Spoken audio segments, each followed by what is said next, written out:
Hi welcome to MVR logics. Missing number నుండి one of the question మనం discuss చేస్తున్నామండి. Miss అయినటువంటి నెంబర్ని ఫైండ్ అవుట్ చేయాలి. సో మరి ఈ నెంబర్ ఏ విధంగా వస్తుంది అని అంటే ఇక్కడ ఇచ్చినటువంటి 3 వాల్యూస్ని బేస్ చేసుకొని మనకి ఇక్కడ ఉన్నటువంటి నెంబర్ రావాలండి. సో ఇక్కడ ఫస్ట్ ఫిగర్ కనుక అబ్జర్వ్ చేసినట్టయితే మనకి ఆన్సర్ ఏం రావాలి అని అంటే 3 రావాలండి. సో అది ఏ విధంగా వస్తుంది అనేది మనం ఇక్కడ చూద్దామండి. ఫస్ట్ ఫిగర్లో ఉన్నటువంటి వాల్యూస్ తీసుకుందాం. ఇక్కడ ఫస్ట్ 93 తీసుకున్నాడండి, మైనస్ ఇక్కడ ఉన్నటువంటి 2 వాల్యూస్ ఏవైతే ఉన్నాయో 27, 63ని ప్లస్ చేశాడండి. అంటే మనకి ఇక్కడ 27 ప్లస్ 63 చేశాడండి.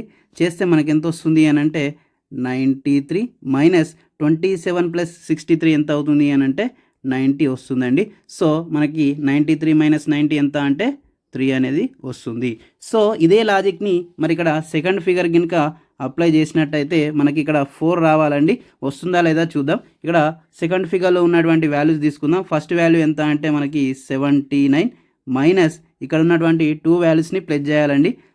38 ప్లస్ 37 మనకి ఎంత వస్తుంది అంటే 79 మైనస్ 38 ప్లస్ 37 ఎంత అవుతుంది అని అంటే మనకి 75 వస్తుంది. సో మనకి ఆన్సర్ ఎంత వస్తుంది అని అంటే 4 వస్తుంది.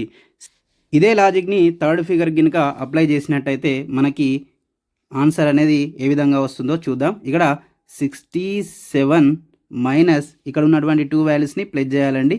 అంటే 16 ప్లస్ 42. సో మనకి ఎంత వస్తుంది అని అంటే ఇక్కడ 67, 16 ప్లస్ 42 ఎంత అవుతుంది అని అంటే మనకు 58 వస్తుంది. సో మైనస్ చేస్తే 67 నుంచి 58 మైనస్ చేస్తే వచ్చేటువంటి ఆన్సర్ ఏంటో కామెంట్ రూపంలో తెలియజేయండి. వీడియో నచ్చితే తప్పకుండా లైక్, షేర్, సబ్స్క్రైబ్ చేయడం మర్చిపోకండి.